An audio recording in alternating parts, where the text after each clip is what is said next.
உயிர்த்தெழுந்த இயேசு கிறிஸ்துவின் வல்லமை ஊழியங்கள் வழங்கும் வசனப் பெட்டகம். இயேசுவே கர்த்தர். இயேசுவையே தேவன் ஆண்டவரும் கிறிஸ்துவுமாக்கினார். இயேசுவே ராஜாதி ராஜா, கர்த்தாதி கர்த்தா. கிறிஸ்துவே மரித்தோர் மேலும் ஜீவனுள்ளோர் மேலும் ஆண்டவர். கிறிஸ்துவே போதகரும் ஆண்டவருமாயிருக்கிறார். வசனப் பெட்டகத்தின் இன்றைய தின கருப்பொருள் புத்திர சுவிகாரம். மேலும் எவர்கள் தேவனுடைய ஆவியினாலே நடத்தப்படுகிறார்களோ அவர்கள் தேவனுடைய புத்திரராயிருக்கிறார்கள். புத்திர சுவிகாரத்தை குறித்ததான வேத வசனங்களை பார்க்கலாம். 2 சாமுவேல் 7:14 வாசிக்கிறோம், நான் அவனுக்கு பிதாவாயிருப்பேன், அவன் எனக்கு குமாரனாயிருப்பான். அவன் அக்கிரமம் செய்தால் நான் அவனை மனுஷருடைய மிலாற்றினாலும் மனுபுத்திரருடைய அடிகளினாலும் தண்டிப்பேன். 1 நாளாகமம் 17, 12, 13, 14 வாசிக்கிறோம், அவன் எனக்கு ஒரு ஆலயத்தை கட்டுவான், அவன் சிங்காசனத்தை என்றைக்கும் நிலைக்க பண்ணுவேன், நான் அவனுக்கு பிதாவாயிருப்பேன், அவன் எனக்கு குமாரனாயிருப்பான். உனக்கு முன்னிருந்தவனை விட்டு என் கிருபையை நான் விலக பண்ணினது போல அவனை விட்டு விலக பண்ணாமல் அவனை என் ஆலயத்திலும் என் ராஜ்யத்திலும் என்றென்றைக்கும் நிலைக்க பண்ணுவேன். அவனுடைய ராஜாசனம் என்றென்றைக்கும் நிலை பெற்றிருக்கும் என்று சொல்லி என்றார். 1 நாளாகமம் 28:6 வாசிக்கிறோம், அவர் என்னை நோக்கி, உன் குமாரனாகிய சாலமோனே என் ஆலயத்தையும் என் பிரகாரங்களையும் கட்டக்கடவன். அவனை எனக்கு குமாரனாக தெரிந்து கொண்டேன், நான் அவனுக்கு பிதாவாயிருப்பேன். மத்தேயு 5:9 வாசிக்கிறோம், சமாதானம் பண்ணுகிறவர்கள் பாக்கியவான்கள், அவர்கள் தேவனுடைய புத்திரர் எனப்படுவார்கள். லூக்கா 6:35 வாசிக்கிறோம், உங்கள் சத்துருக்களை சிநேகியுங்கள், நன்மை செய்யுங்கள், கைமாறு கருதாமல் கடன் கொடுங்கள், அப்பொழுது உங்கள் பலன் மிகுதியாயிருக்கும். உன்னதமானவருக்கு நீங்கள் பிள்ளைகளாயிருப்பீர்கள், அவர் நன்றி அறியாதவர்களுக்கும் துரோகிகளுக்கும் நன்மை செய்கிறாரே.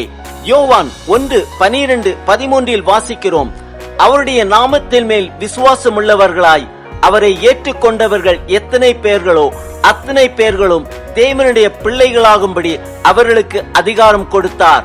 அவர்கள் இரத்தத்தினாலாவது மாம்ச சித்தத்தினாலாவது புருஷனுடைய சித்தத்தினாலாவது பிறவாமல் தேவனாலே பிறந்தவர்கள். யோவான் 8:35, 36 வாசிக்கிறோம், அடிமையானவன் என்றைக்கும் வீட்டிலே நிலைத்திரான், குமாரன் என்றைக்கும் நிலைத்திருக்கிறார். ஆகையால் குமாரன் உங்களை விடுதலையாக்கினால் மெய்யாகவே விடுதலையாவீர்கள்.